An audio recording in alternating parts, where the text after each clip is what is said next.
विलासि लोकरक्षकम् अनायकैकनायकं विनाशिदेवदैत्यकम् नराशुपाशुनाशकं नमामि तं विनायकम् नरेतरादिभीकरं नवोदिताकभास्वरम्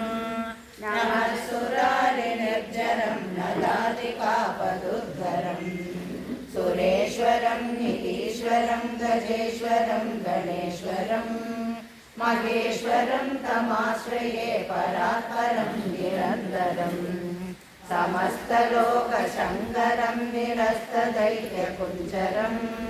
तरेगलोदरं वरं वरेमभद्रमक्षरम् कृपाकरं क्षमाकरं मुदाकरं यशस्करं मनस्करं नमस्करां नमस्करोमि भास्वरम् अकिञ्चनाग्निमार्जनं चिरन्तनोऽग्निभाजनं पुरारिपूर्वनन्दनं सुरारिगर्वशर्वणम् प्रपञ्चनाशभीषणं धनञ्जयादिभूषणं कपोलदानवारणं भजे पुराणवारणम् नितान्तकान्तदन्तकान्तमन्तकालकात्मजम् अचिन्त्यरूपमन्तहीनमन्तराय कृन्तनम्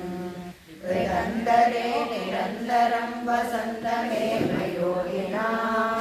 तमेकदन्तमेकमेव चिन्तयामि सन्ततम् महागणेश पञ्चरत्नमातरेण योन्वहम् प्रजल्पति प्रभातके हृदि स्मरन् गणेश्वरम् अरोगतामदोषतां सुसाहितीं सुपुत्रतां समाहितायुरष्टभूतिमप्युपैति सूचिता।